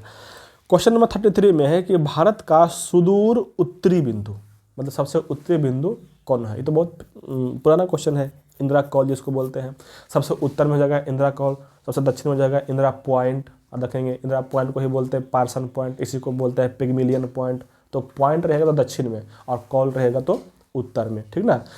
पूरब में रहेगा तो किबिथु या बलांगू होता है, अरुणाचल प्रदेश के क्षेत्र है एक। और पश्चिम में होता है तो सरक्रिक बोल सकते हैं, या गुहार माता या गौर मोती बोलते हैं। तो ये हो गया। 34 में है कि निजी क्षेत्र में लघु और मध्यम उद्योगों को विकसित करने के उद्देश्य से औद्योगिक ऋण और निवेश निगम द्वारा प्रायोजित किया गया था। मतलब कि इसमें देखो मन फोकस करना है, औद्योगिक ऋण और निवेश निगम के लिए कौन सा संस्था बनाया गया था। तो औद्योगिक ऋण मतलब किसी देश में इंडस्ट्री को डेवलपमेंट देना है, विकसित करना है, तो किस संस्था से ऋण ले सकता है। तो ये है आपको वर्ल्ड बैंक, विश्व बैंक से। अगर किसी देश में इंडस्ट्री को डेवलपमेंट करना है, कोई सरकार चाहता है कि हम अपने यहाँ इंडस्ट्री लगाएं बहुत बड़े पैमाने पर, तो किससे लोन ले, किससे पैसा ले, तो विश्व बैंक से ले सकता है वो, है ना। तो आप रखेंगे। उसी में से एक होता है IMF भी, है ना। अगर देश के अंदर ही व्यापार को बढ़ावा देना है ना, तो IMF से भी ले सकते हैं अधिक कर्जा, है ना। और आप रखेंगे विश्व बैंक और IMF, इस दोनों की स्थापना हुआ था 1944 ईस्वी में, और दोनों का जो हेडक्वार्टर है वो है न्यूयॉर्क, अमेरिका में। एक ऑप्शन दिया हुआ आपका UNO, संयुक्त राष्ट्र संघ, 24 अक्टूबर 1945 को बना था ये, इसलिए 24 अक्टूबर को मनाया जाता है संयुक्त राष्ट्र संघ दिवस। और एक और है WTO, विश्व व्यापार संगठन, इसका स्थापना हुआ था 1 जनवरी 1995 ईस्वी को, ठीक ना। चलिए, ये जितना भी दुनिया में ट्रेड होता है ना, व्यापार होता है, उससे संबंधित बात नियम बनाता है WTO, विश्व व्यापार संगठन। क्वेश्चन नंबर 35 में है कि इडली को जिस प्रक्रिया द्वारा बनाया जाता है उसको क्या कहते हैं। इडली के बनाने की प्रक्रिया को बोलते हैं स्टीमिंग। देखिए, अगर कोई चीज़ भाप से पक के बन रहा है, भाप से, स्टीम से, तो उसको स्टीमिंग बोलते हैं, ठीक ना। एक है पोचिंग, अगर कोई पदार्थ, सब्जी वगैरह, कोई चीज़ वगैरह अगर दूध में बन रहा है या वाइन, शराब में बन रहा है ना उबाल के, तो उसको बोलते हैं पोचिंग। और एक होता है स्टूइंग, अगर कोई तरल में मांस बन रहा है ना, तो उसको मतलब मीट जिसको बोलते हैं, तो उसको स्टूइंग कहते हैं। एक तो प्रेशर कुकर में सब प्रेशर के द्वारा जो बनता है ना। क्वेश्चन नंबर 36 में है कि भारत का सक्रिय ज्वालामुखी कौन है। तो भारत में सक्रिय ज्वालामुखी एक ही वो है, वो बैरन द्वीप पर है, याद रखेंगे। और भारत में एक ही वो निष्क्रिय ज्वालामुखी है, वो नारकोंडम द्वीप पर था, है ना। नारकोंडम द्वीप और बैरन द्वीप, बैरन में हो गया सक्रिय, नारकोंडम में हो गया निष्क्रिय या मृत ज्वालामुखी बोल सकते हैं, ठीक ना। चलिए, नारकोंडम। और अब आते हैं आपको क्वेश्चन नंबर 37। क्वेश्चन नंबर 37 में है कि प्रतिदीप्त नलिका तथा नियोन साइन बल्ब में क्या होता है। तो प्रतिदीप्त नलिका जो होता है ना, उसमें होता है प्लाज्मा होता है, उसमें रखेंगे। एक ऑप्शन, अब बाकी सब दिया हुआ है, पदार्थ की अवस्था दिया हुआ है, ठोस द्रव गैस वाला। एक दिया हुआ ठोस का, थोड़ा सा बात करेंगे। क्लास 12 के केमिस्ट्री में सबसे पहला पढ़ना चैप्टर में पढ़ना है ठोस के बारे में ही, और उसमें पढ़ना है कि ठोस के प्रकार कितने प्रकार के होते हैं। तो ठोस जो होता है मुख्य रूप से 2 प्रकार के होता है, एक होता है क्रिस्टलीय ठोस और एक होता है अक्रिस्टलीय ठोस, है ना। इस दोनों में मुख्य अंतर ये है ना कि इसे मान लेते हैं, हम बोलते हैं क्रिस्टलीय ठोस, है ना, एक बोलते हैं अक्रिस्टलीय ठोस। तो क्रिस्टलीय ठोस जो होता है ना, इसके अणुओं की संख्या बराबर होता है और अरेंजमेंट एक जैसा होता है। मतलब कि अणुओं की संख्या जब बराबर हो और अरेंजमेंट एक जैसा हो, तो उसको इस प्रकार के ठोस को बोलते हैं क्रिस्टलीय ठोस। जबकि अगर अणु या परमाणुओं की संख्या असमान हो, है ना, देखो तो इसमें ऐसा दिख रहा है जहाँ तहाँ है ना, और एक क्रम में भी नहीं है, दिख रहा है। अगर अणुओं की संख्या असमान हो और अरेंजमेंट एक जैसा नहीं हो तो उसको बोलते हैं अक्रिस्टलीय ठोस, है ना। और अक्रिस्टलीय ठोस का एग्जाम्पल भर भर के पूछता है आजकल एग्जाम में। तो अक्रिस्टलीय ठोस का एग्जाम्पल दो ही का रखना है आपको। एक रखना है आज कांच। कांच जो है ना अक्रिस्टलीय ठोस का एग्जाम्पल है, और कांच को ही बोला जाता है अतिशीतित द्रव। 12th के इंटर में केमिस्ट्री में भी पढ़ना है कि कांच को अतिशीतित द्रव क्यों कहते हैं, लेकिन आपको यहाँ पे जरूरत है नहीं क्यों का, तो इसे छोड़ ही देते हैं। और एक एग्जाम्पल है रबर के बारे में। अक्रिस्टलीय ठोस का एग्जाम्पल कौन है? रबर। तो कांच और रबर कम से कम दो बार रखना है आपको। अक्रिस्टलीय ठोस है दोनों, बाकी ठोस तो सारे हैं। चलिए अगला क्वेश्चन बनता है क्वेश्चन नंबर 38। क्वेश्चन नंबर 38 में है कि कौन मौलिक कर्तव्यों से संबंधित है, मतलब समिति का नाम दिया हुआ है। अब पूछा है क्वेश्चन, तो मौलिक कर्तव्य जो लाया गया था ना भारत में, वो लाया गया था स्वर्ण सिंह समिति के रिपोर्ट के आधार पर लाया गया था। 1976 ईस्वी में जोड़ा गया था संविधान में, है ना। 42वें संविधान संशोधन में 1976 ईस्वी में स्वर्ण सिंह समिति रिपोर्ट के आधार पर जोड़ा गया था मौलिक कर्तव्य। मौलिक कर्तव्य कहाँ से लिया गया है? यह रूस से लिया हुआ है ना। तो याद रखेंगे, है ना। इसके अलावा अगर हम बात करते हैं इसमें तो मौलिक कर्तव्य जो है ना अभी वर्तमान जो पहले जुड़ा था ना, 1996 में जुड़ा था तो 10 ही को था मौलिक कर्तव्य, लेकिन अभी फिलहाल 11 गो है ना। और जो 11वां है वो जोड़ा गया कब? 86वां संविधान संशोधन 2002 में जोड़ा गया था 11वां कर्तव्य। और वो क्या था? वो था कि हर एक अभिभावक का कर्तव्य होगा कि 6 से 14 वर्ष तक के बच्चों को स्कूल में पढ़ाए, है ना। ये कर्तव्य था 11वां कर्तव्य। तो वर्तमान में कर्तव्यों की संख्या 11 है, शुरू में 10 ही था। अब 10 में से कौन कौन है ये भी पूछा हुआ सवाल है। बीपीएससी में पूछ देता है, दरोगा में पूछ देता है, कहीं पूछ देता है। जैसे 3 को लिख देगा और 4 को जो नहीं रहेगा वो लिख देगा, बोलेगा इसमें से कौन कर्तव्य नहीं है, ऐसा सवाल पूछा हुआ है। तो 11 कर्तव्य याद रखिएगा। एक तो बोल ही चुके हैं 6 से 14 वर्ष के बच्चों को पढ़ाना है ना। ये हो गया 11वां, बाकी 10 को हम बोलते हैं जल्दी आप सुनिएगा। जो सबसे पहला कर्तव्य है, पहला दूसरा क्या है इसमें कुछ नहीं है, कहीं भी रख सकते हैं इसको। एक कर्तव्य तो ये है कि संविधान, राष्ट्रध्वज और राष्ट्रगान इसका सम्मान करना है। संविधान, राष्ट्रध्वज और राष्ट्रगान का क्या करना है? सम्मान करना है, ठीक ना। दूसरा है जितने भी हमारे स्वतंत्रता संग्राम के सेनानी थे, है ना, उसके आदर्शों को फॉलो करना है। दूसरा ये कर्तव्य है ना। तीसरा कर्तव्य है संप्रभुता और अखंडता को बनाए रखना है। संप्रभुता और अखंडता को बनाए रखना है। चौथा है देश की रक्षा करना है, देश की सेवा करना है और देश की रक्षा करना है ना। इसके अलावा है 5वां पर्यावरण की रक्षा करना है। 6वां संस्कृति की रक्षा करना है ना। तो पर्यावरण के रक्षा, संस्कृति की रक्षा। एक और है सार्वजनिक संपत्ति की रक्षा करना है, उसका देखभाल करना है ना। ये सब हो गया, 7 हो गया, 8 हो गया। और एक और है देश में भाईचारा को बना कर रखना है, भाईचारा को बना के रखना है। और एक और हो गया वैज्ञानिक सोच को बढ़ाना है, वैज्ञानिक सोच को वृद्धि करना है। और एक हो गया उत्कृष्टता की ओर ध्यान देना है, मतलब कि हमेशा अपने आप को आगे बढ़ते रहने की कोशिश करना है। तो ये सब क्या हो गया? हमारे कर्तव्य हो गए। इस तरह से कर्तव्य था, है ना। चलिए अच्छा, एक ऑप्शन दिया हुआ है धर समिति। धर समिति बनाया गया था 1948 ईस्वी में। भारत जब आज़ाद हुआ था ना, तो हर एक राज्य चाह रहा था कि हर एक कुछ क्षेत्र जो था बोल रहा था कि हम अलग राज्य बनाएंगे, हम अलग राज्य बनाएंगे। तो उस समय जो प्रधानमंत्री जवाहरलाल नेहरू थे उस समय, उनको यही टेंशन था कि राज्य कैसे बना, कितना क्षेत्र में बनेगा, है ना, कहाँ से सबको कंट्रोल करना आसान होगा। तो इसी के संबंध में जो है एस.के. धर के आयोग में धर समिति बनाया गया था 1942 ईस्वी में, है ना, कि राज्यों को कैसे बनाया जाए, है ना। वो सफल नहीं हुआ, सही रिपोर्ट नहीं दे पाया। तो उसके बाद 1948-49 में बनाया गया था एक और समिति जिसको बोलते हैं JPV समिति, मतलब जवाहरलाल नेहरू, पट्टाभी सीतारामैया और वल्लभ भाई पटेल, इस तीनों की अध्यक्षता में बना था एक JPV समिति। और ये भी अपना रिपोर्ट दिया था, ये भी सफल नहीं हो पाया। तब 1954 में आया था एक और आयोग जिसको बोलते हैं फजल अली आयोग।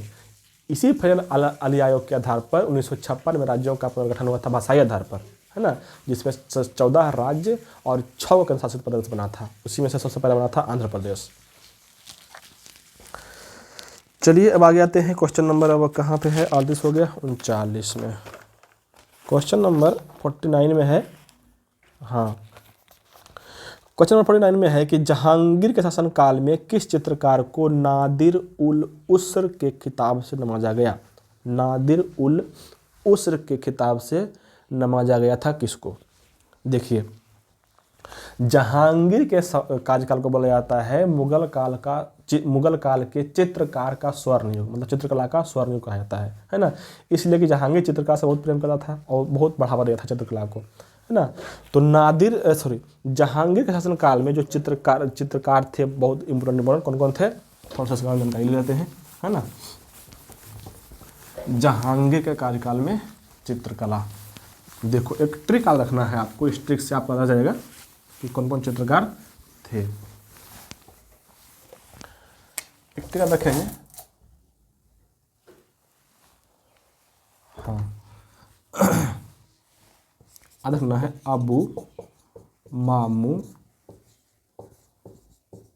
बिशन से शादी जमा रखना है। ये हो जाएगा अबुल हसन, अबू से हो जाएगा अबुल हसन, माँ से हो जाएगा मंसूर और मुँह से हो जाएगा मुराद, अब्दुल मुराद, है ना। बिशन से हो जाएगा बिशन दास, ठीक ना। और शादी से था शौकिया का कुछ यूरोप का एक अथी था चित्रकार इसके कार्यकाल में, ठीक ना। अब देखिए कौन कौन है, अबुल हसन हो गया, उस्ताद मंसूर हो गया और अब्दुल मुराद हो गया, ये तीनों, और एक था बिशन दास। ये चारों चित्रकार थे किसके? जहांगीर के शासनकाल में। जहांगीर के शासनकाल में बहुत फेमस थे, तो सबको याद रखना है। उसमें से जो था इसको उपाधि दिया गया था इसका नादिर उल जमा। नादिर उल जमा को उपाधि दिया गया था किसको? अब्दुल हसन को। और एक था उस्ताद मंसूर, इसको जो उपाधि दिया गया था वो दिया गया था नादिर उल उस्र। नादिर उल उस्र का उपाधि दिया गया था इसको, ठीक ना। तो देखेंगे जहांगीर के शासनकाल से ये सब बात, है ना। इसके अलावा चित्रकार की बात करते हैं थोड़ा सा और हम, तो एक था हुमायूं के शासनकाल में, है ना। जहांगीर हो गया, एक था हुमायूं के शासनकाल में, ये था अब्दुल समद, एक था अब्दुल समद और एक था सैयद अली। एक था कौन? सैयद अली। ये दोनों भी चित्रकार ही था, बहुत फेमस था।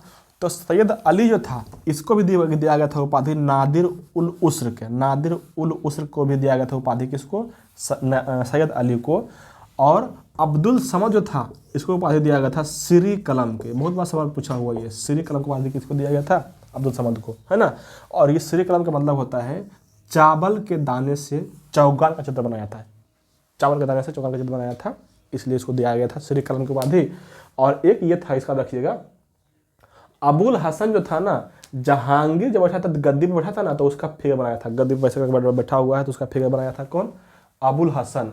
और उस्ताद मंसूर जो था ये प्राकृतिक चीज़ों का फोटो बनाता था, जैसे पशु पक्षी हो गया, नदियाँ हो गया, प्राकृतिक कोई भी चीज़ हो गया, उसका फिगर बनाता था कौन?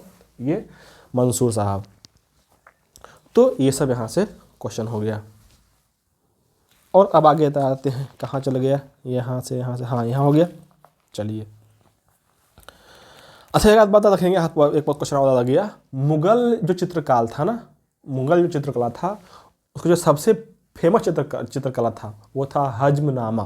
तो हजमनामा रखेंगे, सबसे फेमस चित्रकारी मुगल काल के। क्वेश्चन नंबर 40 में है कि मतलब किस दूध में उपस्थित शर्करा है, मतलब कि दूध में उपस्थित शर्करा कौन है? तो बहुत फेमस क्वेश्चन लैक्टोज होता है। दूध में क्या है? Lactose, option number 3। थोड़ा बात करते हैं लैक्टोज के बारे में। लैक्टोज फ्रैक्टोज जितना भी होता है ना, सब के बारे में कहानी की जरिए कर देते हैं। जितना भी होता है lactose fructose glucose maltose sucrose पढ़े होंगे ना, है ना। ग्लिसराइल ग्लिसरल्डिहाइड, है ना। इस सब के बारे में एक बार हम चर्चा कर लेते हैं जल्दी से, शॉर्टकट में। खराब इंक आ गया है, इंक चेंज करना पड़ेगा। देखिए, अगर हम बात करते हैं थोड़ा सा कार्बोहाइड्रेट के बारे में, तो याद रखेंगे कार्बोहाइड्रेट जो होता है ना, इसमें कार्बन, हाइड्रोजन और ऑक्सीजन होता है। कौन कौन सा होता है याद रखिएगा? कार्बन, हाइड्रोजन और ऑक्सीजन। इसमें 1:2:1 के रेशियो में होता है। कार्बन एगो, हाइड्रोजन 2 और ऑक्सीजन एगो होता है, ठीक। चलिए, कार्बोहाइड्रेट जो होता है ना, इसका जो मूल घटक होता है वो होता है ग्लूकोज। इसका मूल घटक कौन हो गया? ग्लूकोज। अब रखेंगे 1 ग्राम ग्लूकोज में 4.2 कैलोरी ऊर्जा मिलती है ना। और हमारे शरीर में जो ऊर्जा का मुख्य स्रोत है वो ग्लूकोज ही है। ऊर्जा का मुख्य स्रोत कौन है? ग्लूकोज। हमारे शरीर में लगभग 50 से 79% जो ऊर्जा मिलता है ना वो ग्लूकोज से ही मिलता है, मतलब कार्बोहाइड्रेट से ही मिलता है। तो यह याद रखना है आपको अच्छे से। अब बात कर लेते हैं कार्बोहाइड्रेट जो है ना इसको बांटते हैं 3 भाग में। 3 भाग में इसको बांटा गया है ना। एक को बोलते हैं मोनोसैकेराइड, एक हो गया मोनोसैकेराइड। दूसरा होता है डाइसैकेराइड, दूसरा होता है कौन? डाइसैकेराइड। और तीसरा होता है पॉलीसैकेराइड, पॉलीसैकेराइड, है ना। तो कार्बोहाइड्रेट को 3 प्रकार के हो गया, मोनोसैकेराइड, डाइसैकेराइड और पॉलीसैकेराइड। अब देखिए इसमें क्या क्या आता है। जो मोनोसैकेराइड होता है ना, जो मोनोसैकेराइड होता है उसमें क्या क्या आएगा, है ना। देखिए अगर कार्बन की संख्या 3 है, अगर कार्बन की संख्या कितना है? 3 है, तो उसको बोलते हैं ट्रायोड। अगर कार्बन की संख्या 3 है तो उसको बोलते हैं क्या? ट्रायोड, है ना। कार्बन की संख्या अगर 4 है ना, कार्बन की संख्या अगर 4 है तो इसको बोलते हैं टेट्रोड, इसको बोलते हैं टेट्रोड। अगर कार्बन की संख्या 5 है तो इसको बोलते हैं पेंटोज, बड़ा इंपॉर्टेंट है इसका, पेंटोज। कार्बन की संख्या 6 है तो इसको बोलते हैं हेक्सोज, हेक्सोज, ठीक ना। तो ये सब याद रखने आपको कैसे कैसे। देखिए जो ट्रायोड है इसका एग्जाम्पल कौन है? जो ट्रायोड है इसका एग्जाम्पल कौन है? या पूछ देगा एग्जाम्पल, बोलेगा किस प्रकार का कार्बोहाइड्रेट है। तो याद रखेंगे ग्लिसरॉल्डिहाइड, ग्लिसरॉल्डिहाइड जो है ना ये ट्रायोड का एग्जाम्पल है ना। ग्लिसरॉल्डिहाइड, ग्लिसरॉल्डिहाइड जो है ना ये इसका एग्जाम्पल है, ठीक ना। जो टेट्रोड है इसका एग्जाम्पल होता है एरिथ्रोज, है ना। टेट्रोड का एग्जाम्पल कौन हो जाएगा? एरिथ्रोज, एरिथ्रोज एग्जाम्पल किसका है? टेट्रोड का। और पेंटोज जो है इसका एग्जाम्पल बहुत फेमस है, डीएनए, डीएनए और आरएनए। कभी सुने होंगे आप डीएनए का full form, deoxyribose nucleic acid. तो जो राइबोज है वो क्या है? यही अल्कोहल ही, सॉरी कार्बोहाइड्रेट ही है। ये राइबोज शर्करा होता है डीएनए में, है ना। तो राइबोज शर्करा जो है ना वो पेंटोज शर्करा एक प्रकार रखेंगे। ये राइबोज शर्करा किस प्रकार का शर्करा है? पेंटोज शर्करा है ये, है ना। और एक होता है हेक्सोज, है ना। हेक्सोज में एग्जाम्पल में आता है कौन कौन? यही वाला जिसमें कार्बन की संख्या 6 होती है, जैसे C6H12O6। किसको बोलते? इसको क्या बोलते हैं? ग्लूकोज। तो ग्लूकोज किसका एग्जाम्पल है? हेक्सोज का एग्जाम्पल है ना। ग्लूकोज होता है, एक होता है गैलेक्टोज, एक होता है गैलेक्टोज, ये भी किसका एग्जाम्पल है? इसी हेक्सोज का एग्जाम्पल है ना। एक होता है फ्रक्टोज, फ्रक्टोज ये भी किसका एग्जाम्पल है? इसका एग्जाम्पल है हेक्सोज का, है ना। तो याद रखेंगे फ्रक्टोज, ये सब एग्जाम्पल हेक्सोज का। एक वो अलग शब्द रखना, याद रखना डी ग्लूकोज, डी ग्लूकोज सबसे अधिक जो होता है ऊर्जा वो होता है डी ग्लूकोज में, ठीक ना। तो ये आपका पूरा पूरा हो गया क्या? मोनोसैकेराइड। एक होता है डाइसैकेराइड, है ना। एक होता है कौन? डाइसैकेराइड। ये जो होता है ना, ये जो होता है डाइसैकेराइड, इसमें आ गया मुख्य से कौन? माल्टोज, माल्टोज आ गया, लैक्टोज आ गया, है ना। माल्टोज, लैक्टोज और एक होता है आपका सुक्रोज, है ना, सुक्रोज। तो ये तीनों का तीनों होता है कौन? डाइसैकेराइड, है ना। याद रखेंगे आप अच्छे से। जैसे देखो माल्टोज में सिर्फ एक ही को कौन रहेगा, लेकिन मोनोसैकेराइड में कोई एक ही को रहेगा। डाइसैकेराइड में 2 को मिलकर बनता है और पॉलीसैकेराइड में 2 से अधिक से मिलकर बनता है ये। जैसे देखिए अगर हम बोलते हैं कि माल्टोज में क्या क्या है तो याद रखेंगे माल्टोज में ग्लूकोज और ग्लूकोज है, मतलब 2 ग्लूकोज जुड़ के बना हुआ है माल्टोज। लैक्टोज में क्या है? ग्लूकोज प्लस लैक्टोज है ना। ग्लूकोज प्लस गैलेक्टोज है, ग्लूकोज प्लस गैलेक्टोज है ये वाला, है ना। और सुक्रोज में ग्लूकोज प्लस फ्रक्टोज है, ग्लूकोज प्लस फ्रक्टोज है। तो देख रहे हैं ये सब से मिलकर बना है ये, है ना। तो ये सब जो टूटता है, जहाँ हम बोलते हैं खाना पाचन सिस्टम पर जब टूटता है ना, तो ये सब अपने मूल कण में टूट जाता है। और एक जल्दी इसके रहते हैं पॉलीसेकेराइड। पॉलीसेकेराइड कभी सुने होंगे मंड के बारे में, जिसको बोलते हैं स्टार्च, ये क्या है, पॉलीसेकेराइड का एग्जाम्पल है। कभी सुने होंगे आप ग्लाइकोजन के बारे में, ग्लाइकोजन के बारे में, ये भी क्या है, पॉलीसेकेराइड है। कभी सुने होंगे आप काइटिन के बारे में, ये भी क्या है, काइटिन, ये भी पॉलीसेकेराइड है। कभी सुने होंगे आप सुक्रोज के बारे, सेल्यूलोज के बारे में, हाँ सेल्यूलोज के बारे में, सेल्यूलोज के बारे में, तो ये भी क्या है, पॉलीसेकेराइड ही है ना, ये भी क्या हो गया, पॉलीसेकेराइड। तो कार्बोहाइड्रेट इसी से होता है, जिसे आपको पढ़ना है, ठीक है ना। चलिए आगे बढ़ते हैं, हमें बहुत हो गया इसमें। चलिए क्वेश्चन नंबर 41 में है, इसकी चर्चा अभी किए थे। 41 में है कि फजल अली आयोग संबंधित है, किससे संबंधित है, तो बताए थे राज्यों के पुनर्गठन से, है ना। तीनों रखना है, तीनों। 48 में आया था कौन, धर आयोग, 48-49 में आया था JPV आयोग, और 54 में आया था धर आयोग, सॉरी फजल अली आयोग, है ना। इसी फजल अली आयोग के तहत पर 56 में 1 नवंबर 56 के बना था 14 राज्य और 6 केंद्र शासित प्रदेश। उसमें से सबसे पहले बना था कौन, भाषाई आधार पर आंध्र प्रदेश। चलिए आगे बढ़ते हैं।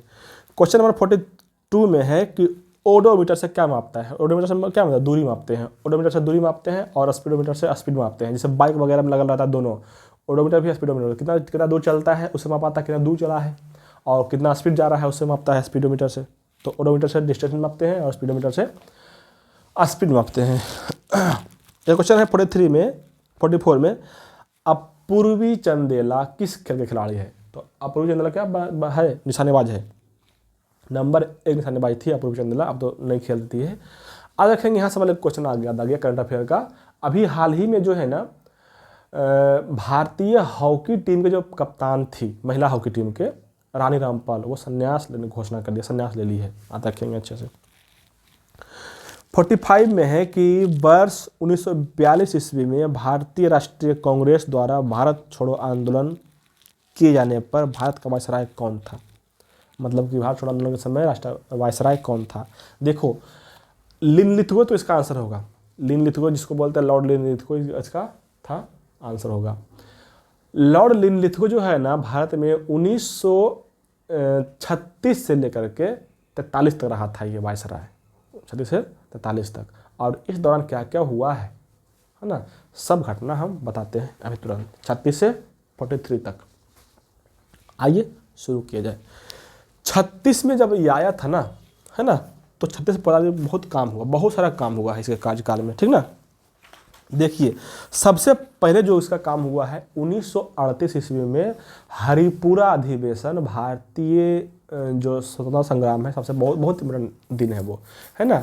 1938 ईस्वी में हरिपुरा अधिवेशन हुआ था। उसमें सर्वसम्मति से चुन लिया गया था अध्यक्ष सुभाष चंद्र बोस को, लेकिन महात्मा गांधी उससे असहमत थे, इसीलिए वो अपना इस्तीफा दे दिया सुभाष चंद्र बोस, और उनके जगह पर बने थे अध्यक्ष कौन, राजेंद्र प्रसाद। तो आज रखेंगे हरिपुरा अधिवेशन के अध्यक्ष कौन थे, राजेंद्र प्रसाद थे। ये पहला घटना हो गया 1938 का। अब आते सीधे 39 में। 1939 ईस्वी में 1939 ईस्वी का जो पहला दिन था वो आपको बताते हैं 1 मई 1939 ईस्वी में जो है ना, सुभाष चंद्र बोस फॉरवर्ड ब्लॉक की स्थापना किए थे। फॉरवर्ड ब्लॉक की स्थापना किए थे 1939 को सुभाष चंद्र बोस। अब आते हैं 1 मई को बताते हैं आपको कहाँ पे, 1 सितंबर 1939 को शुरू हुआ था क्या, सेकेंड वर्ल्ड वॉर शुरू हुआ था। अब 22 दिसंबर 1939 को बनाया था मुस्लिम लीग, बनाया था मुक्ति दिवस। बहुत बढ़िया क्वेश्चन आप रखेंगे, मुक्ति दिवस कब बनाया था, 22 दिसंबर को 1939 को, है ना। आप रखेंगे मुस्लिम लीग बनाया था। और आते हैं 1940 में बहुत इतिहास का बहुत फेमस क्वेश्चन है। 23 मार्च 1940 ईस्वी को पहली बार पाकिस्तान की मांग की गई थी। 23 मार्च 1940 को याद रखेंगे अच्छे से, ठीक ना। ये हो गया 23 मार्च 40। अब आते हैं सीधे 42 में, है ना। देखो 42 में कई सारा घटना, यहाँ पे कुछ है ना, डेट याद रखना है, डेट पूछ लेता है कभी कभी, है ना।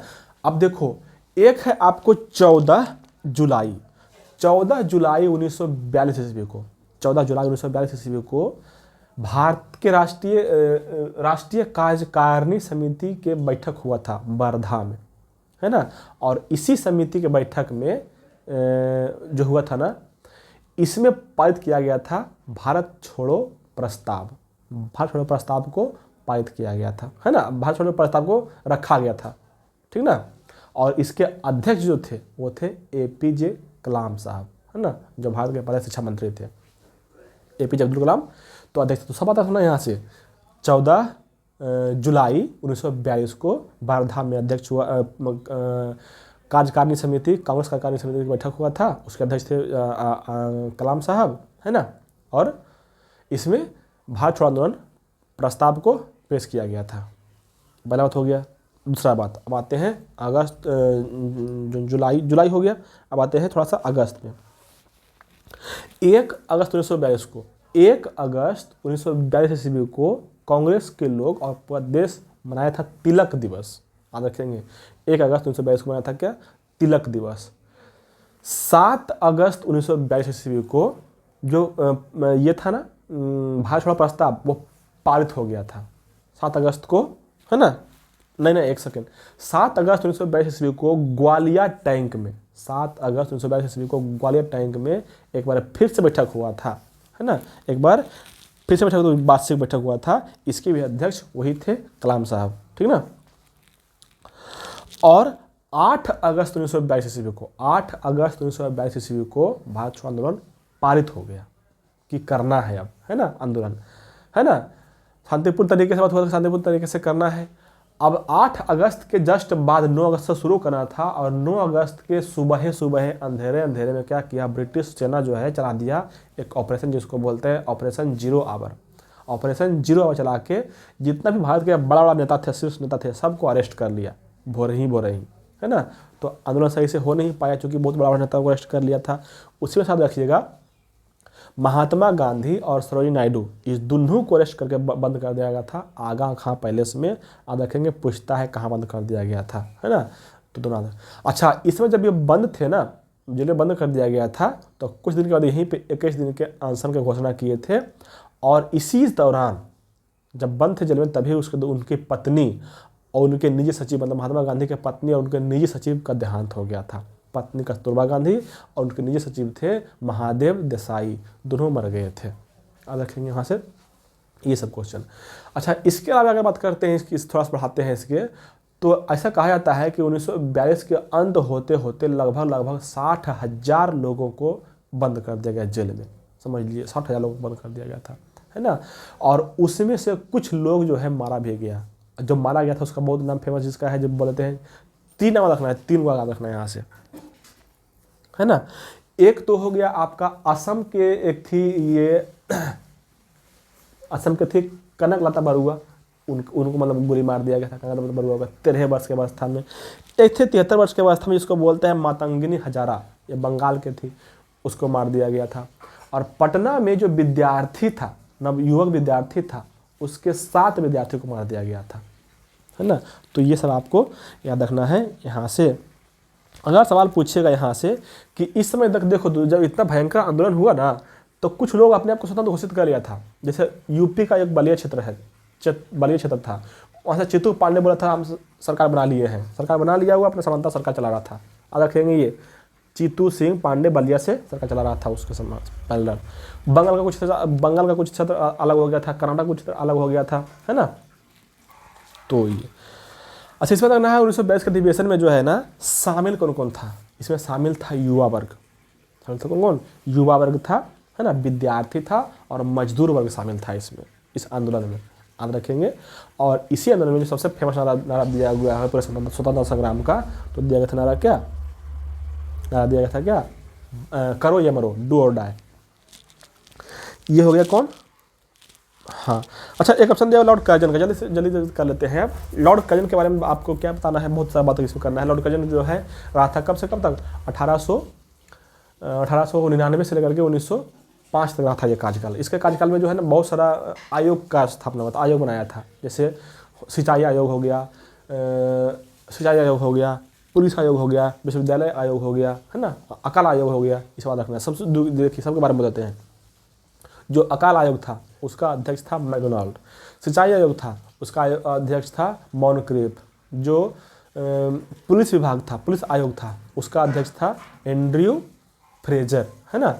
और एक और था विश्वविद्यालय आयोग, उसका अध्यक्ष था कौन, टॉमस रेले, है ना। 1904 में इसका हुआ था, और 1904 में पुलिस वाला होता दो में, और विश्वविद्यालय वाला 1904 में।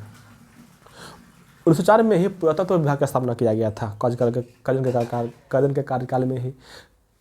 के कार्यकाल में ही भारत में बहुत विस्तृत पैमाने पर रेल लाइन बिछाया गया था। हालांकि शुरू हुआ था डलहौजी के कार्यकाल में रेल लाइन भारत में, लेकिन बहुत विस्तृत पैमाने पर बिछाया गया था रेल लाइन का कजन के कार्यकाल में, है ना। कजन के कार्यकाल का सबसे बहुत फेमस जो घटना हुआ है वो हुआ कौन, बंग भंग आंदोलन 1905 ईस्वी में, जो बंगाल को बयान कर दिया गया था। पूर्वी बंगाल का राजधानी कहाँ का था, ढाका, और पश्चिम बंगाल का कलकत्ता राजधानी था। इसी के कार्यकाल में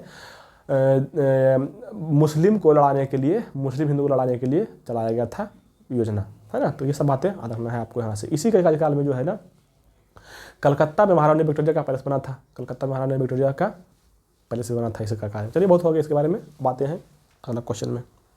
अच्छा, एक ऑप्शन है लिटन। लॉर्ड लिटन के कब तक रहा था, 1876 से 80 तक, 1876 से 80 तक रहा था लॉर्ड लिटन। और लॉर्ड लिटन के कार्यकाल में बहुत भयंकर घटना हुआ था। दो एक्ट आया था, दो एक्ट, एक था वर्नाक्यूलर प्रेस एक्ट और एक था इंडियन आर्म्ड एक्ट। तो वर्नाक्यूलर प्रेस एक्ट जो था 1978 में दोनों आया था, है ना, 1978 में, सॉरी 1878 में।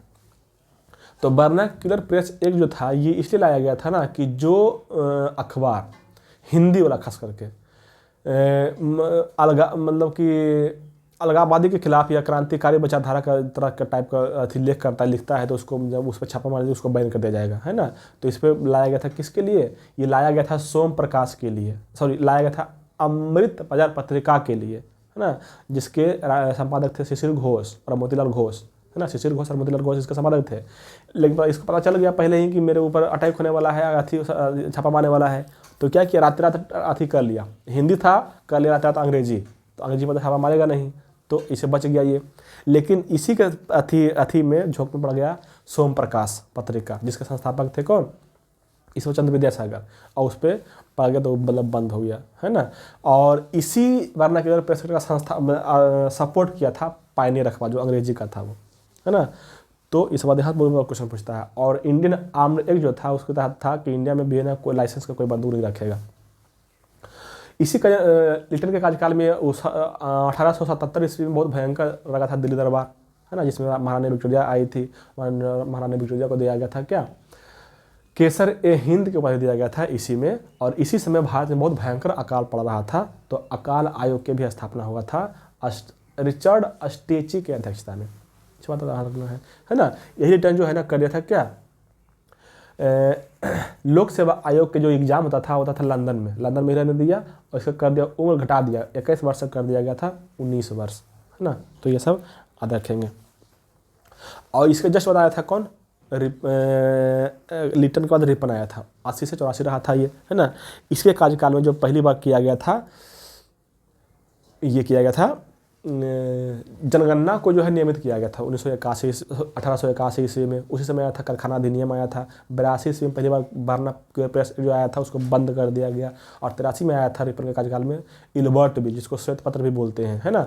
ये इल्बर्ट बिल क्या होता है, ये इल्बर्ट बिल होता है ना कि श्वेत लोगों मतलब गोरे लोगों मतलब ब्रिटिश लोगों पर भी अब मुकदमा चल सकता है ना। लेकिन चूंकि गोरे लोग का विरोध था तो बहुत सारे उसका विरोध सब किया, गोरे लोग तो नहीं चल पाया, खत्म बैन हो गया ये, है ना। ये सब रिपन को बोलते थे सज्जन रिपन, क्योंकि बहुत बढ़िया काम किया था, इसको सज्जन रिपन बोलते थे। इसको बोला जाता है स्थानीय स्वशासन के जनक बोला जाता है ना, क्योंकि स्थानीय शासन के शुरुआत किया थे ये। अच्छा, फ्लोरेंस नाइटिंगेल जो थी इसको बोले थे, उपाधि दिए थे, है ना, उद्धारक समाज उद्धारक को उपाधि दिए थे, है ना। तो ये सब बात आप रखेंगे। अच्छा, इसका एक स्टेटमेंट था रिपन के कि मेरा मूल्यांकन मेरे कार्यों से करना, मेरे शब्दों से नहीं। तो ऐसे ऐसे कहानी हुआ था इसके कार्यकाल में।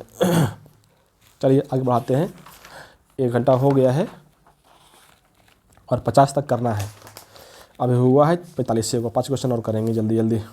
चलिए क्वेश्चन नंबर 46 में है, जिसमें एक प्रजाति को लाभ और दूसरे प्रजाति को हानि हो, एक प्रजाति को लाभ और दूसरे प्रजाति को ना लाभ और ना हानि होता हो, उसे क्या कहते हैं, उसे कहते हैं सहभोजिता। उसे कहेंगे क्या, सहभोजिता। देखिए ये क्वेश्चन बायोलॉजी का है, और कहाँ से है, इतना खराब इनका आ गया ना।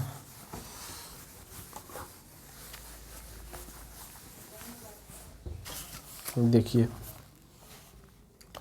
एक होता है अंतरजातीय क्रिया। अंतरजातीय क्रिया जो होता है ना, ये 12th के बायोलॉजी में पढ़ना है। ये दो तरह का होता है, एक होता है धनात्मक और एक होता है ऋणात्मक। मतलब अगर किसी को लाभ हो रहा है तो धनात्मक है, अगर किसी को हानि हो रहा है तो ऋणात्मक है ना। जैसे मान लेते हैं कि कोई दो जीव है, ए और एक जीव है बी। अगर ए को लाभ हो रहा है और दूसरे को भी लाभ हो रहा है तो उसको बोलते हैं सहोपकारिता। उसको बोलेंगे क्या, सहोपकारिता। अगर कोई जीव ए है और कोई जीव बी है, एक को हो रहा है लाभ और एक को हो रहा है ना तो लाभ ना तो हानि, जो इस क्वेश्चन में दिया हुआ है, तो उसको बोलते हैं सहभोजिता। उसको बोलते हैं क्या, सहभोजिता। अगर कोई जीव है, एक को लाभ हो रहा है और एक को हानि हो रहा है, तो उसको बोलते हैं परजीविता। परजीविता। और एक को लाभ हो रहा है और एक को हानि हो रहा है तो उसको बोलते हैं परभक्षिता। परभक्षिता। अब दोनों अंतर क्या है, देखो, इसमें एक को लाभ हो रहा है एक को हानि हो रहा है, इसमें भी एक को लाभ एक को हानि हो रहा है, तो इसको बोलते हैं परजीविता, इसको बोले हैं परभक्षिता। ये दोनों में अंतर ये है ना कि एक जीव को लाभ हो रहा है, एक जो हानि हो रहा है ना। लेकिन इसमें है कि एक को लाभ हो रहा है और एक को हानि तो हो ही रहा है, लेकिन इसका डेथ भी हो रहा है, जब मर भी जा रहा है, खत्म हो जा रहा है, तो इसको बोलते हैं परभक्षिता। जैसे हम बोलते हैं कि हमारे सर में जूं है, ढीला है ना, तो हमसे वो पोषण ले रहा है ना, तो उसको क्या हो रहा है, लाभ हो रहा है, हमको हानि हो रहा है, तो हो जाएगा क्या, परजीविता। लेकिन अगर कोई मेढक कोई टिड्डा को खा रहा है ना, तो मेढक को तो लाभ हो रहा है, लेकिन टिड्डा क्या हो रहा है, मर रहा है, खत्म हो रहा है, तो उसको बोलते हैं परभक्षिता। तो एक लाभ हो रहा है, खत्म हो रहा है, तो उसको बोलते हैं परभक्षिता। और एक होता है कि दोनों को हानि ही होता है, तो उसको बोलते हैं अस्पर्धा, है ना। तो ऐसे ऐसे सवाल यहाँ से बनते हैं। चलिए, 1 घंटा 10 मिनट हो गया। क्वेश्चन नंबर आगे बढ़ाते हैं। क्वेश्चन नंबर 47 में है कि रामसर प्रस्ताव संधि किससे संबंधित है। रामसर प्रस्ताव संधि किससे संबंधित है, ये संबंधित है किससे, ऑप्शन नंबर 4 में दिया हुआ आर्द्र भूमि संरक्षण, जिसको बोलते हैं वेटलैंड, है ना, इससे संबंधित है, वेटलैंड से, है ना। चलिए देखिए, वेटलैंड के बारे में थोड़ा सा बात करते हैं। 2 फरवरी 1971 ईस्वी को ईरान के एक शहर था रामसर, उसी में जो है ना कैस्पियन सागर के कुछ क्षेत्र में से शुरू किया गया था रामसर सम्मेलन, है ना। तो यहाँ से इसका नाम था रामसर सम्मेलन के बारे में। भारत सम्मेलन कब होता है, 1982 में। भारत सम्मेलन होता है कब, 1982 ईस्वी में, याद रखेंगे। और इसीलिए 2 फरवरी को मनाया जाता है वर्ल्ड वेटलैंड डे, मतलब कि आर्द्रभूमि दिवस, याद रखेंगे। 2024 ईस्वी में, 2024 ईस्वी का जो थीम था इस वर्ष का 2024 का वर्ल्ड वेटलैंड डे का, उसका थीम था wetland and human wellbeing. Wetland and human wellbeing इसका थीम था 2024 का। भारत में अगर अभी बोलेगा सबसे बड़ा वेटलैंड कौन है, तो सुंदरबन है। सबसे छोटा वेटलैंड कौन है, तो वेबनूर है, जो तमिलनाडु में है, सबसे छोटा वेटलैंड है। विश्व का सबसे बड़ा वेटलैंड कौन है, तो पेंटागन है ना, वो सबसे बड़ा, पेंटागन नहीं, क्या बोलते हैं, पेंटानल, है ना, सबसे बड़ा वेटलैंड है पूरा विश्व का, साउथ अमेरिका में। भारत में बात करेंगे अभी कितना वेटलैंड है पूरा मिला, तो अभी पूरा है 80 गो। पहले 75 गो था, 80 गो अब हुआ है, 5 गो नया जो है जुड़ा हुआ है। तो 5 गो नया कौन कौन है, आज रखेंगे। 3 गो कर्नाटक का है, 2 गो तमिलनाडु का है, सुनिए कि बोल देते हैं। एक है अंक समुद्र पक्षी अभयारण्य, ये है कहाँ पे, कर्नाटक में। एक है अघनाशिनी, ये भी कहाँ पे है, कर्नाटक में ही है। और एक है मगादी केरे, है ना। तो एक हो गया अंक समुद्र, एक हो गया अघनाशिनी और एक हो गया मगादी केरे। अंक समुद्र अंक समुद्र हो गया, अघनाशिनी हो गया और मगादी केरे हो गया, कहाँ पे, कर्नाटक में। एक हो गया कराईवेट्टी। कराईवेट्टी पक्षी अभयारण्य कहाँ पे है, ये तमिलनाडु में है। और एक है लॉन्गवुड शोला फॉरेस्ट रिजर्व, ये भी कहाँ पे है, तमिलनाडु में। तो इस तरह से 5 गो नया बना है, ठीक ना। इसमें देख लेंगे एक बात, मॉन्ट्रेक्स रिकॉर्ड। मॉन्ट्रेक्स रिकॉर्ड उसको बोलते हैं वैसा रामसर साइट जो विलुप्त हो गया है या होने के कारण पर, मतलब उस पर सरकार को अधिक ध्यान देना चाहिए, है ना, तो इसको बोलते हैं मॉन्ट्रेक्स रिकॉर्ड। क्वेश्चन नंबर 48 में है कि मराठा शासक छत्रपति शिवाजी की राजधानी कहाँ है, तो ये कहाँ पर, रायगढ़ में है। मराठा साम्राज्य की राजधानी कहाँ पे है, रायगढ़ में है, ठीक ना। देखिए, मराठा साम्राज्य से संबंधित बहुत बहुत बात करना है, बहुत सारा बात करना है ना। देखिए आइए शुरू करते जल्दी जल्दी। मराठा का बात करना है थोड़ा सा। शिवाजी से संबंधित जो है ना कुछ आपको वर्ष याद रखने हैं, डेट वगैरह टाइप का, क्योंकि वहाँ सवाल बार बार बनते रहता है। देखिए हम बता देते हैं, सब याद रखना है। देखो एक तो हो गया 1627 है ना, सो सब लिख देते हैं। एक हो गया 1643, एक हो गया 1644, सब 1600 में रहेगा तो 1600 में रहेगा। एक हो गया 54, हो गया 56 है ना। एक हो गया कौन आपका 56 हो गया, फिर हो गया 54, फिर हो गया 56 66, फिर हो गया 70 हो गया, 70 हो गया, और तो नीचे नहीं दिखेगा, 70 हो गया। और एक और आते हैं कहाँ पे 74, और एक आते हैं कहाँ पे 78, और एक आते हैं 80। इतना रखना है आपको, इतना वर्ष हर हाल में। देखिए यहाँ पे 1627 ईस्वी का जन्म हुआ था शिवनेर किला, शिवनेरी में है ना, 1627 में, ठीक ना।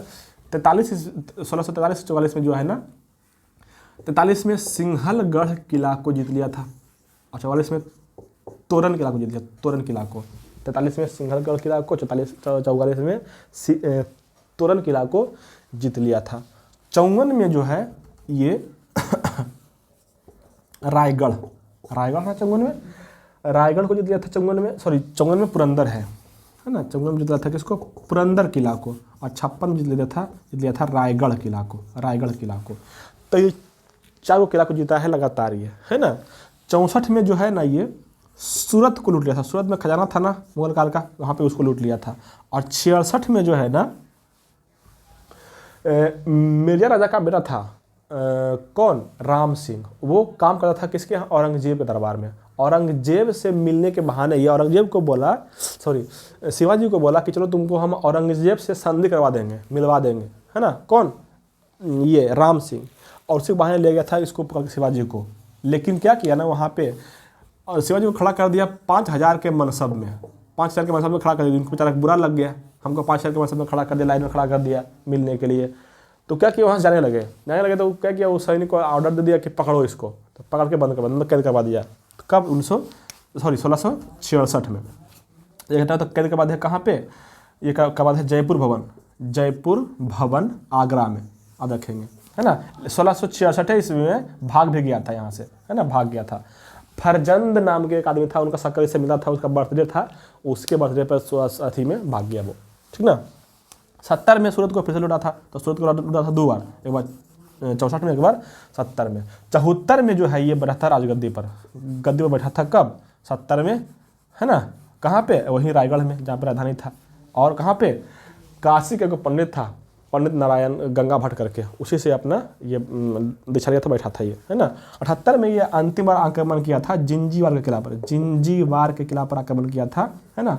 इसी में क्या हुआ ना, इसे गोला फेंका और उससे आगे टकरा गया, उसी पे लग गया, वहीं घायल हो गया था। तो 80 में डेथ हो गया, मर गया था ये, ठीक ना। इसके बाद बताइए शिवाजी के बारे में कहानी कर रहे थे, शिवाजी के बारे में। अच्छा एक बात बताते रहे, सिंहलगढ़ और तोरण और पुरंदर और रायगढ़। सिंहलगढ़ और तोरण जो था ना, ये बीजापुर के राजा के यहाँ था, राजा के क्षेत्र था, जिसका नाम था आदिल शाह दू। तो आदिल शाह दू जो है ना, आदिल शाह द्वितीय के क्षेत्र में था ये सिंहलगढ़ और तोरण, क्योंकि इसको लूट लिया था। तो इस पर जो है ना आक्रमण करने के लिए भेज दिया था अहमद खान को, लेकिन अहमद खान क्या हो गया, मारा गया, ठीक है। उसी प्रकार से पुरंदर किला और रायगढ़ का किला, ये दोनों था मुगल क्षेत्र में, ये दोनों था किसमें, मुगल क्षेत्र में, है ना। और उसमें मुगल के राजा कौन थे, औरंगजेब। तो औरंगजेब जो है ना अपना दक्षिण में रखे थे सूबेदार एगो के, जिसका नाम था शाइस्ता खान, उसका नाम था क्या, शाइस्ता खान, और ये औरंगजेब का मामा था। तो शाइस्ता खान उस क्षेत्र के सूबेदार थे, यही पुरंदर रायगढ़ के। तो शाइस्ता खान जो है इस पर अटैक बुलाए चुपके से मिलने के लिए, लेकिन इसको शिवाजी को पता था, है ना।